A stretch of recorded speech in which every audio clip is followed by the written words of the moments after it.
সিলেটের সাদা পাহাড় মূলত ধলাই নদের উৎস মুখে অবস্থিত একটি প্রাকৃতিক পাথর বেষ্টিত অঞ্চল। এর ইতিহাস মূলত প্রাকৃতিক গঠন এবং পাথর কোয়ারি শিল্পের সাথে জড়িত।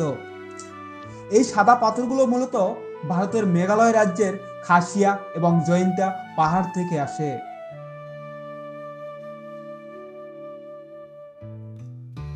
বর্ষাকালে পাহাড়ি ঝর্ণার পানির তীব্র স্রোতে এই শিলাগুলো ধলাই নদ বেয়ে বাংলাদেশের ভোলাগঞ্জ জিরো পয়েন্ট এসে জমা হয়।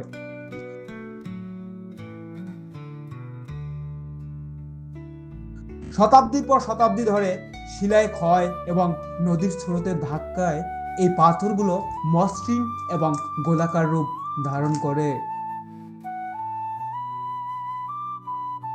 এগুলো মূলত গ্রানাইট, ওয়াটার্স এবং সিলিকা সমৃদ্ধ শিলার মিশ্রণ।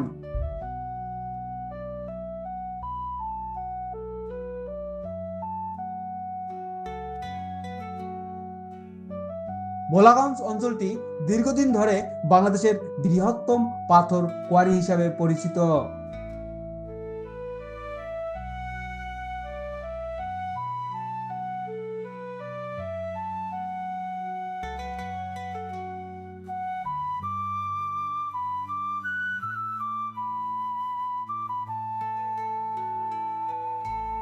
দু সালের দিকে ভোলাগঞ্জ জিরো পয়েন্ট সংলগ্ন এলাকাটি পর্যটন কেন্দ্র হিসাবে ব্যাপক জনপ্রিয়তা লাভ করে।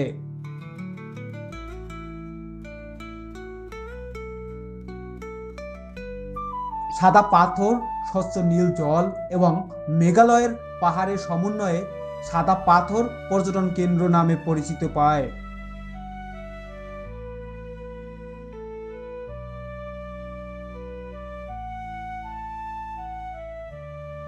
গত কয়েক বছরে অনিয়ন্ত্রিত এবং অবৈধ পাথর উত্তোলনের কারণে এই অঞ্চলের প্রাকৃতিক সৌন্দর্য হুমকির মুখে পড়েছে।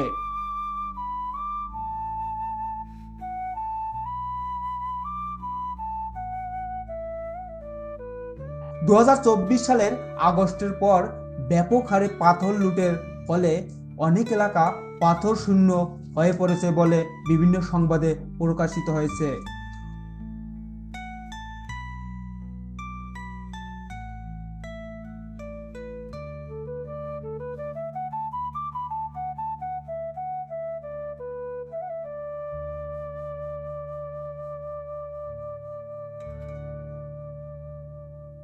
বর্তমানে সাদা পাথরের ঐতিহ্য রক্ষা এবং এর পরিবেশগত ভারসাম্য ফিরিয়ে আনা একটি বড় চ্যালেঞ্জ।